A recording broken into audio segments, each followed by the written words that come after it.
हमारे कुछ रिश्तेदार सऊदी अरब में काम करते थे। इन लोगों का वहाँ अपना कारोबार था। मुझे जब भी मौका मिलता था मैं इनसे यही कहता कि खुदा के लिए अम्मा बीमार हैं, बेवा हैं, आप लोग मुझे भी अपने साथ सऊदी अरब काम करने के लिए बुला लें ताकि मैं अपनी माँ का सहारा बन सकूं। ये लोग मेरे ताया के बेटे थे। इन दिनों मेरी उम्र मुश्किल से 17-18 साल होगी। ताया का बड़ा बेटा तहसीन हमेशा मेरी बात सुनता और कहता, तुम अभी छोटे हो, अभी तुम वहीं पर पढ़ाई करो, इसके बाद तुम्हारा कुछ देखेंगे। मगर फिर अम्मा के भरपूर इसरार पर तहसीन भाई ने मुझे अपने साथ सऊदी अरब बुला लिया। कहने लगे, यहाँ तुम्हें हर किस्म का काम करना पड़ेगा। मैंने तुम्हारी माँ को इसलिए नहीं बताया कि कहीं इनको परेशानी ना हो, वरना तो अभी तक तुम्हारा शनाख्ती कार्ड नहीं बना। तुम्हें यहाँ पर बुलाना ही एक मुश्किल का काम था, इसलिए अब जो काम कहा जाएगा वही करोगे। इसके बदले में तनख्वाह तो तुम्हारी अम्मा को हर महीना भेजूंगा। मैंने कहा, जी बेहतर। फिर कुछ सोच कर बोले, मैं तुम्हें एक आदमी के घर भेजूंगा, इसकी 4 बीवियां हैं, बल्कि 5 हैं। वो कुछ मजीद सोच कर बोले थे, इन 5 बीवियों के काम के लिए इसे एक छोटे लड़के की जरूरत है जो बालिग ना हो। मैं समझ सकता हूँ तुम्हारी उम्र और तुम्हारा खदकाट ऐसा है कि तुम्हें वो आराम से रख लेगा, अच्छे पैसे भी देगा। औरत को ये लोग घर में काम करने के लिए नहीं रखते, वरना ये किसी लड़की को रख लेगा। छोटे लड़के यहाँ काम करते नहीं हैं और पाकिस्तान से भी तुम्हारी उम्र का कोई नहीं आता। तुम बहुत कम लोगों में से हो जो इतनी कम उम्र में परदेश आ गए हो। मैं अपने कजिन की बात सुनकर बहुत खुश हुआ। मैंने कहा, बस जैसा आप कहेंगे मैं वैसा ही करूँगा। फिर तहसीन भाई ने मुझे कहा, इस आदमी की 5 बीवियां हैं, लेकिन वहाँ पर तुम्हें कुछ एहतियातें करना होगी। मसलन ये कि वहाँ तुम ये नहीं कहोगे कि तुम पाकिस्तान से हो, ना ही तुम उर्दू बोलोगे। मैं हैरान हो गया और परेशान भी। उर्दू नहीं बोलूंगा तो क्या बोलूंगा, मुझे तो नहीं आती अरबी। कहने लगे, इन लोगों को कौन सा ही पता चलता है, अंग्रेजी से बिल्कुल बहरा है। उल्टी सीधी अंग्रेजी बोल देना, ये जाहिर करके कि तुम किसी अंग्रेज मुल्क के पसमानदा गांव से हो। खबरदार, जो तुमने पाकिस्तान का नाम लिया या पाकिस्तान का नाम लेकर भी लो तो ये जाहिर करना कि तुम्हें उर्दू नहीं आती। मैं ये बातें सुनकर और हैरान था। मैंने कहा, ठीक है, आखिर इसमें क्या हिकमत थी, ये तो मुझे बाद में पता चली। फिलहाल मुझे तहसीन भाई ने मुख्तसर सामान के साथ शेख जलील के घर भेज दिया था। शेख जलील का घर बहुत ही बड़ा था। मैं इस घर को बाहर से देखकर ही हैरान रह गया था। इस घर के तकरीबन 14-15 के करीब कमरे होंगे। 2 मंजिल घर था। ऊपर वाली मंजिल बहुत खूबसूरत थी, जबकि नीचे वाली मंजिल पर अंधेरा सा छाया हुआ था। तहसीन भाई कहने लगे, मैंने भी इस आदमी के घर में काम किया है, पर इसने मुझे किसी वजह से निकाल दिया था। मैं यहाँ सिर्फ और सिर्फ मैनेजर का काम करता था। इस घर के मसले बहुत होते हैं, इसलिए अगर तुम दिल लगी से काम करोगे, इन मुस्लिमों को निपटाते रहोगे, तो तुम्हारी जिंदगी आसान हो जाएगी। ये आदमी तुम्हें तुम्हारी सोच से बढ़कर देगा। इसकी जिंदगी में सब कुछ है, लेकिन सुकून नहीं है। इसकी बातें सुनकर मैं पर उम्मीद हो गया था, पर ये नहीं जानता था कि इस घर में आकर मेरी जिंदगी और मेरी सोच बदलने वाली है। खैर, तहसीन भाई ने मुझे इस आदमी से भी मिलवाया था। शेख जलील निहायत खुश इखलाक किस्म का आदमी था, पर इसके चेहरे पर एक अजीब दर्द था। इसे देखकर लगता जैसे वो जमाने भर का सताया हुआ हो। इसकी आंखों में वीरानी सी थी। मैं हैरान थी। जलील भाई के बारे में तो मुझे मेरी तहसीन भाई ने ये बताया था कि इनकी 5 बीवियां हैं। 5 बीवियों के होते हुए कोई आदमी कैसे नाखुश हो सकता है, ये बात मेरी समझ से बाहर थी। बहरहाल मैंने तहसीन भाई को खुदा हाफिज कहा। वो मुझे यहाँ छोड़कर अपने बंदे के साथ वापस चले गए थे। इनके जाने के बाद अरबी आदमी ने मुझे दिल पर हाथ रखकर सलाम किया और एक लड़के की तरफ इशारा किया जो कि इसी कमरे में खड़ा था। इस लड़के से कहा कि इसे बाहर ले जाओ। वो लड़का मुझे जाना पहचाना सा लगा था। बार बार पीछे मुड़कर देखता, फिर मुझे बड़े राजदारी वाले अंदाज में ऊपर लेकर गया। सीढ़ियां चढ़कर ऊपर आते ही सरगोशी वाले अंदाज में बोला, मुझे पता है कि तुम पाकिस्तानी हो, मैं बांग्लादेशी हूँ, लेकिन खुदा के लिए यहाँ पर इस बात का प्रचार मत करना कि तुम्हें हिंदी या उर्दू समझ आती है। इसकी भी एक खास वजह है जो तुम्हें बाद में मालूम हो जाएगी। मैं हैरान था कि हर कोई मुझे यही बात क्यों कह रहा है। क्या शेख को किसी की पाकिस्तानी होने से मसला था? अगर था तो तहसीन भाई के साथ तो वो इस तरह पेश आया था जैसे कि वो इनके दोस्त हो। खैर, मुझे इस लड़के जिसका नाम टीपल था मुझे सारा काम समझा दिया। इसने कहा था कि इस आदमी की 5 बीवियां हैं, इनको कभी ना कभी कोई ना कोई काम पड़ जाता है, इसलिए इनको बाहर जाने की जरूरत होती है या फिर घर बैठकर ही वो कोई चीज मंगवाती हैं। तुमको फौरन ही इनको सब कुछ लाकर देना है। जो वो मांगेंगी।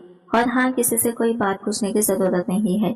अब तुम्हारे जहन में ये भी सवाल आ रहा होगा कि शेख के 5 बीवियां कैसे हैं, क्योंकि ये तो मुसलमान है।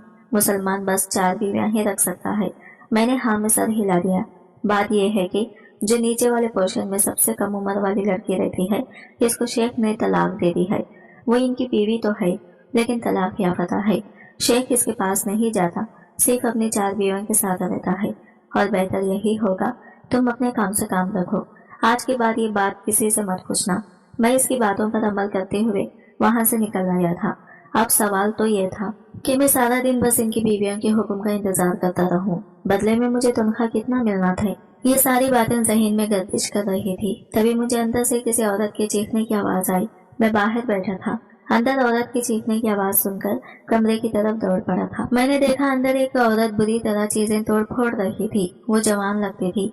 इसकी उम्र मुश्किल से 27 या 28 साल होगी, जबकि वही शेख जो थोड़ी देर पहले मुझे कमरे में हिदायत देकर गया था, वो इसे चुप करवाने की कोशिश कर रहा था। लड़की बुरी तरह रो रही थी, जबकि वो अरबी आदमी बड़ी ही फिक्रमंदी में इसे चुप करवाता तो कभी नीचे बैठता, कहता कि मेरी बात तो सुनो। इसके अंदाज से ऐसा लग रहा था, लेकिन वो लड़की कोई बात सुनने के मूड में नहीं थी।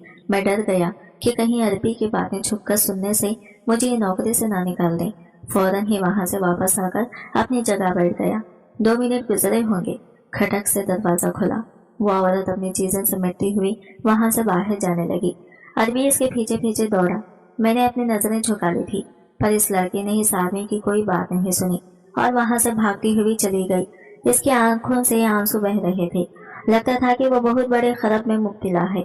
वो अरबी जो कि इसे पहले रोकने की कोशिश कर रहा था, उसके जाने के बाद फूट फूट कर रोने लगा और कहने लगा, या अल्लाह माफी। मुझे इसकी बातों से इतना समझ आ गया था कि वो बहुत शर्मिंदा है अपनी किसी हरकत से और उसे दोहराना भी नहीं चाहता था, मगर लाशौरी तौर पर वो ऐसा ही करता होगा। तभी तो अपनी बीवी से माफी मांग रहा था। बहरहाल मैं चुप रहा था। मैं अपने नए हुक्म का मुंतजिर था कि वो मेरे पास आया और मुझसे कुछ अजीब और गरीब से अंदाज में बातें करने लगा। मैं इसकी बात समझ नहीं पाया। सभी इसने एक लड़के को आवाज दी। ये वही लड़का था जिसने मुझे इस अरबी के बारे में मुख्तसर मालूमात दी थी। वो पास आ गया। इसने अरबी से कोई बात कही। अरबी ने इसे कुछ समझाया और फिर इस लड़के ने मुझे जो कुछ बताया वो तो मेरी जिंदगी बदलने वाला था। मैं ये सुनकर हैरान रह गया कि वो अरबी मुझसे ये कह रहा था कि तुम मेरी एक बीवी से शादी कर लो। मुझे लगा जैसे कि वो मुझे आजमा रहा हो ताकि मैं इसका वफादार हूँ या नहीं, ये साबित हो सके। मैंने इस लड़के से कहा कि मैं शेख की बीवियों की बहुत इज्जत करता हूँ, ऐसा सोच भी नहीं सकता। अगर मुझसे कोई गलती हुई है तो मुझे माफ कर दे। मेरी बात सुनकर शेख समझ गया कि मैं इसकी इस पेशकश से खौफजदा हो गया हूँ। कहने लगा कि तुम डरो नहीं, मैं तुम्हें ये सब कुछ आजमाने के लिए नहीं कह रहा, बल्कि अपनी बीवी से तुम्हारी शादी करवाना चाहता हूँ, मतलब निकाह करवाना चाहता हूँ। वो अरबी बहुत परेशान लग रहा था। इसकी बातों से भी महसूस होता था जैसे वो किसी गहरी सोच में गुम है। खैर, मैंने जाकर ये बात अपने तहसीन भाई को बता दी। तहसीन भाई भी इसी घर में आ गए थे। अरबी ने इनको भी बहुत बातें समझाई थी। तहसीन भाई मुतमईन हो गए। कहने लगे कि तुम्हारे लिए ये जिंदगी का सबसे अच्छा मौका होगा। तुम शेख की इस छोटी बीवी से शादी कर लो जिसने शेख से तलाक ले ली है या फिर इसको दे दी है। इसके बाद वो तुमको बताएंगे कि आगे क्या करना है। मैं तो इस घर में कठपुतली सा था। मैंने कहा जैसा मेरे मालिक का हुक्म होगा मैं वैसा ही करूंगा। यूं मेरे निकाह की तारीख मुकर्रर कर दी गई थी। तारीख क्या थी? परसों मेरा निकाह होना करार पाया था, जबकि वो लड़की पाकिस्तानी थी। इसका नाम सबा था। ये मालूमात मुझ तक आ चुकी थी। मैं ये नहीं समझ पाया था कि आखिर सबा के साथ शादी करने का मुझे क्यों कहा जा रहा है, जबकि ये शेख की वो बीवी है जिसको वो तलाक दे चुका है। मुझसे दोबारा शादी करवा के शायद वो अपनी बीवी के लिए अदाला करना चाहता होगा। बहरहाल परसों का दिन तो आना ही था। मेरा निकाह सबा के साथ पढ़ा दिया गया। सबा ने रोते रोते निकाह के लिए हाँ कही थी और निकाह होते ही मुझे और सबा को एक अलग कमरे में भेज दिया गया था। ये कमरा अच्छी तरह सजाया गया था। इसमें रेशम के बिस्तर थे और नरम गरम ऐसे बिस्तर जो मैंने कभी देखे ही नहीं थे। मखमली पर्दे। इन पर्दों को देखकर इस घर की इमारत का अंदाजा होता था। मैं चुपचाप बैठा वो पर्दे और कमरा ही देख रहा था कि सबा रोती हुई मेरे पास आई और बोली, अब तुम भी मुझे तलाक दे दोगी। ये बात मुझे मालूम है क्योंकि मेरे नसीब में बस तलाकें ही लिखी हैं। मैं इसको रुदू बोलता देखकर हैरान नहीं था क्योंकि पहले ही जान चुका था कि वो एक पाकिस्तानी है। वो मुझसे मुख्तलिफ बातें करने लगी, मगर इसके चेहरे पर दरअसल साफ लिखा था, तुम कौन हो, यहाँ कैसे आई हो, और क्या तुम जानती हो कि तुम्हारी शादी मेरे साथ क्यों करवाई गई है। मेरी यह बात सुनकर सबा मजीद रोने लगी। अच्छा रो तो नहीं, मैंने इसका हाथ थाम लिया। वैसे भी अब तो तुम्हारा मेरे साथ निकाह हो गया है। अगर तुम दुखी हो तो तुम मेरे साथ बहुत खुश रहोगी। मैं यह ख्याल रखने वाला अच्छा और माकूल इंसान हूँ। मेरी बात सुनकर वो फीकी से मुस्कुराहट के साथ गिरी और बोली, तुम्हारे साथ मेरा निकाह आरज़ी है। तुम तो बड़े ही मासूम और सीधे साधे लड़के हो। तुम ये नहीं जानते कि तुम्हारा निकाह मुझसे करवाया क्यों गया है। तुम फिलहाल इस शादी की खुशी में खुश हो। तुम ये नहीं जानते कि मेरी ये क्या कहानी है। मेरी उम्र देखो, मुझ पर गुजरे दर्द को देखो, तो तुम खुद ही जान जाओगे कि मैं जो कह रही हूँ बिल्कुल सही कहती हूँ। ये कहकर वो दोबारा रोने लगी। तुम मुझे अपनी पूरी बात बताओ, फिर मैं मसाइल का कोई ना कोई हल निकालने की कोशिश जरूर कर लूंगा। तुम देख लेना, तुम्हें मैं मायूस नहीं रखूंगा। तुम अगर इतनी ही दुखी हो, इसका कोई ना कोई हल तो अल्लाह ने रखा होगा। ये तो है। वो एकदम खुश हो गई थी। चलो मैं तुम्हें अपनी कहानी सुनाती हूँ, फिर तुम समझ जाओगे कि शेख की हर बीवी इसके कमरे से आने के बाद रोती क्यों है और क्यों इसके साथ कोई भी औरत बस नहीं पाती। इसके साथ अब तुम औरतों की शादी हो चुकी है। क्या तुम ये सोच भी सकते हो 3 शादियां पर खर्चा कितना आता है और वो लड़कियां ढूंढने में वक्त कितना लगता है। यह कहकर वो हंसने लगी। हाँ, बहुत ज्यादा वक्त लगा है इसे, और अब इबरत आई है। अब ये सबक सीख गया है कि इसे क्या करना है, इसलिए तो इसने तुम्हारी शादी मुझसे करवाई है। तुम पहले मत भिजवाओ, मुझे पूरी बात बताओ, मैंने बेजारी से कहा। मेरी उम्र इन दिनों सिर्फ और सिर्फ 13 साल थी जब मैं अपने स्कूल के सबसे होनहार तालिबा हुआ करती थी। मेरे लिए जिंदगी बहुत खूबसूरत थी, पर मैं ये नहीं जानती थी जिंदगी का यह हसीन ख्वाब बहुत जल्द ही खत्म होने वाला है। इन दिनों हमारे स्कूल में फंक्शन हो रहे थे। मुझ जैसी ये काम गरीब मजदूर की बेटी को हिस्सा लेने का मौका मिला, तो मैंने अपनी भरपूर कारकर्दगी दिखाई और लोगों को मुतासिर कर दिया। मैं बहुत खुश शक्ल थी। हम लोग एक बड़े तकरीब में गए थे जहां मैंने डांस पेश किया। इस डांस ने मुझे बहुत माहौल बना दिया था। काफी सारे लोग मुझे जानने और पहचानने लगे थे। मैं बेपनाह हसीन थी कि जो भी देखता बस देखता ही रह जाता। प्रिंसिपल ने भी जब मेरा ये सीक्रेट देखा तो उन्होंने मुझे अपने स्कूल के सबसे टॉप बच्चों में रख लिया। अब जब भी कोई तस्वीर खिंचवाना होती मैं ही आगे जाती थी। मेरी तस्वीरें स्कूल के मैगजीन पर छपती, मैं अखबारों में आने लगी थी, पर मैं ये नहीं जानती थी मेरी शोहरत एक दिन मेरी खातिल बन जाएगी। मैं अपने घर में थी जब एक दिन अब्बा के पास एक आदमी आया। इसके पास 2 औरतें भी थी। कहने लगे कि हम आपकी बेटी का इंटरव्यू करने आए हैं, साथ ही एक पेशकश भी दे रहे हैं।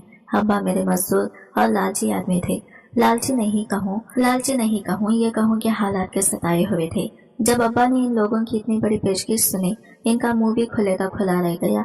दरअसल ये लोग अब्बा से कहने आए थे कि इनकी बेटी को सऊदी अरब लेकर जाएंगे, पढ़ाई लिखाएंगे और साथ ही नौकरी भी करवाएंगे। तनख्वाह हर महीना बाखुदी से अब्बा को भेजेंगे। अब्बा ने शायद ऐसी बातें पहली दफा सुनी थी। बैठे बैठाए इन्हें करोड़ों रुपयों का लालच दिया गया। अब्बा खुशी से फूले न समा रहे थे। साथ में औरतें भी थी, इसलिए इन लोगों पर यकीन कर लिया। हम क्या जानते थे कि ये लोग तो इंसानों के रूप में भेड़िए हैं। मुझे नहीं मालूम कि इन लोगों ने बाकी की कार्रवाई कैसे मुकम्मल की, लेकिन मुख्तसर से कागजात बनाने के साथ मुझे हवाई जहाज में बिठा दिया गया और फिर मेरी किस्मत में इसी दिन पलटा खाया। मुझे जब यहाँ लाया गया, मैं पूरा रास्ता जहाज में यही सोचती रही कि मैं आगे जाकर बहुत बड़े स्कूल में पढ़ाई जारी रखूंगी। पर जब मुझे लाहौर लाया गया, एयरपोर्ट पर मुझे एक लड़की ने इस्तकबाल भी किया और मेरी खूब पूछताछ की गई थी। वो लड़की मुझे एक बहुत खूबसूरत बड़े सफेद रंग के होटल में ले गई। इसके बाहर अरबी में कुछ लिखा हुआ था। मैं नहीं समझ पाई थी कि ये क्या है। वो लड़की मुझे ऐसे होटल में ले गई जहाँ पर माहौल बहुत ही अजीब था। खूबसूरती, रंग रोशनियाँ और लड़कियां मुख्तसर कपड़े पहन रखे थे। खुदा जाने ये कौन सा सऊदी अरब था। हमने तो यही सुन रखा था कि वो अल्लाह की पाक सरजमीन है। वहाँ पर ऐसा कुछ नहीं जैसा हमारे मुल्क में होता है। पर मैं ये देखकर तो हैरान थी कि यहाँ अय्याशी का एक भरपूर अड्डा मौजूद था, लेकिन मुख्तसर कपड़े पहन रखे थे। मैं सोचने लगी कि मुझे यहाँ क्यों लाया गया है। ये जगह तो हम जैसी लड़कियों के लिए नहीं है। ना ही यहाँ कोई स्कूल की लड़की नजर आ रही थी। मुख्तलिफ राहों से गुजरती हुई वो लड़की मुझे एक बड़े से हॉल में ले गई जहाँ पर एक ब्यूटी पार्लर जैसी जगह थी। इस ब्यूटी पार्लर में मेरे बाल बनाए गए, मुझे आमदा अच्छे कपड़े पहनाए गए मैं किसी शहजादी की तरह लग रही थी। मुझे अपने आप पर भी रक्श आ रहा था। मुझे सुर्ख रंग की पोशाक पहनाई गई। मेरे सर पर एक टोपी रखकर मुझे ऐसे तैयार किया गया जैसे तुम फिल्मों और ड्रामों में शहजादियों को देखते हो। मैं बेपनाह खूबसूरत लग रही थी। दुनिया की सबसे हसीन लड़की इस वक्त मैं ही मालूम हो रही थी। फिर मुझे एक और कमरे में ले जाया गया। ये देखकर मेरे तो कदमों तले से जमीन निकल गई कि वहां पर सोफे पर एक आदमी बदजमान था जिसने अपने बाजू दोनों तरफ फैला रखे थे। मुझे देखते ही इसकी आंखों में हवस उभर आई। और फिर क्या था, इसने मुझे बर्बाद करना अपना हक समझा। वो मुझे बहुत दूर से बुक करके लाया था। ये सारा खेल, सारा जाल उसी ने तो बिछाया था। एक दिन अखबार में इसी मेरी तस्वीर देखकर मैं पसंद आ गई। बस वहीं से इसने मुझे बर्बाद करने की ठान ली। जब पता करवाया तो पता चला मेरे माँ बाप भी गरीब से हैं। फिर क्या था, इनको लालच दिया और हफ्तों के दिनों में मुझे यहाँ लेकर आ गया। अब मैं इसके सामने सजी सजाई रेशम की गठरी की तरह पेश की जा रही थी। मैं बहुत रोई थी, चीखी चिल्लाई थी, मेरी किसी ने नहीं सुनी। वो दिन मेरी जिंदगी का सबसे बुरा दिन था। इस सब के बदले में मेरे अम्मा अब्बा को पैसे भेजे जाते रहे। वो खुश थे और जब भी मौका मिलता मेरी अच्छी तस्वीरें बनाकर इन्हें भेज देते, जिससे लगता कि मैं स्कूल में पढ़ रही हूँ। फिर कुछ दिन गुजरे। इस अरबी ने मुझसे शादी कर ली। कहने लगा कि मैं तुम्हें अपनी बीवी बनाकर रखूंगा। लेकिन मुझे इसकी क्या समझ आती। वो तो अरबी में बात करता था और मैं उर्दू बोलती और समझती थी। एक दिन इसने ऐसा किया जो मेरे वहमो गुमान में भी नहीं था। मुझसे कोई बात कह रहा था, मुझे समझ नहीं आई तो मुझे तलाक दे दी। तलाक देकर मुझे इस काल खोटरी में फेंक दिया। फिर मुझ पर जुल्म करने लगा, इतने जुल्म के जो मैंने जिंदगी भर नहीं सहे थे। मुझे अपनी जिंदगी से नफरत हो गई। लगने लगा जैसे मौत ही मुझे इस सारे गम से निजात दिला पाएगी। मैं दिन रात नमाज पढ़ती, अल्लाह से दुआ करती थी। मुझे ये समझ नहीं आती थी कि मेरी यह खैर कब खत्म होगी। इस आदमी को वो सजा दी कि वो जिंदगी भर के लिए उजड़ गया। इसे ऐसी बीमारी लाहक हो गई, कोई औरत इसके पास नहीं रहती। इसे गुस्सा आता है, इसे गुस्से के दौरे पड़े हैं और ये ऐसी खराफत बातें करता है कि कोई भी औरत इसके साथ नहीं रहती, इसे छोड़कर चली जाती है।